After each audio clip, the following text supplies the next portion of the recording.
আপনারা জানলে অবাক হবেন, বাংলাদেশের একজন বিজ্ঞানীর লেখা বই পৃথিবীর বিখ্যাত বিখ্যাত বিশ্ববিদ্যালয়ের পাঠ্যসূচিতে রাখা হয়, আর সেখানে তাকে বাঙালি চিনেও না, নামও শুননি হয়তো অনেকেই।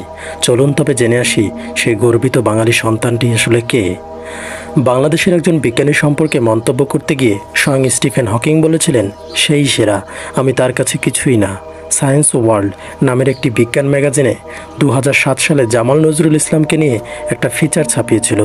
বাংলাদেশের কোনো ম্যাগাজিনে ওনাকে নিয়ে লেখা এটিই প্রথম ও শেষ ফিচার।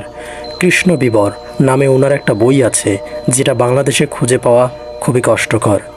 শুধু এটাই নয়, কৃষ্ণ বিবর, the ultimate fate of universe, rotating fields in general relativity বইগুলো অক্সফোর্ড, কেমব্রিজ আর হার্ভার্ডের মতো বিশ্ববিদ্যালয় সহ আরও 100টিরও বেশি বিশ্ববিদ্যালয়ে এখনও পড়ানো হয়। কিন্তু যে দেশে তিনি জন্মেছিলেন, সেই বাংলাদেশের কোনো একটা বিশ্ববিদ্যালয়ে তার বই থেকে কোনো লেকচার দেয়া হয় বলে আমার অন্তত পক্ষে জানা নেই। 2001 সালে যখন পৃথিবী ধ্বংস হবার একটা গুজব উঠেছিল, তখন জামাল নজরুল ইসলাম অঙ্ক কষে বলেছিলেন, পৃথিবী তার কক্ষপথ থেকে ছুটে চলে যাবার কোনোই সম্ভাবনা নেই। স্টিফেন হকিংকে চেনে না এমন মানুষ খুব কম আছে। ওনার লেখা a brief history of time বইটি 1 কোটির কপি বেশি বিক্রি হয়েছে সারা বিশ্বে।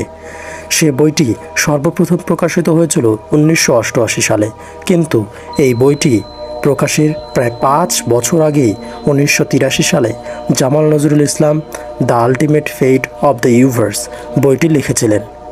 দুটো বই প্রায় একই সব টপিকের উপর লেখা, black hole, worm hole, supernova, cosmic radiation, parallel universe, butterfly effect ইত্যাদি সব জ্যোতি পদার্থবিজ্ঞানীয় ব্যাপারগুলোই ঘুরে ফিরে দুটো বইতেই উঠে এসেছে।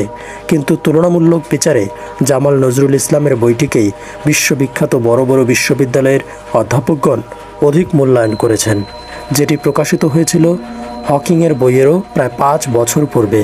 অথচ হকিংয়ের বই নিয়ে যতটা না মাতামাতি সারা বিশ্বে হয়েছে, তার ছিটে ফোটাও হয়নি জামাল নজরুল ইসলামের কোনো বই নিয়ে।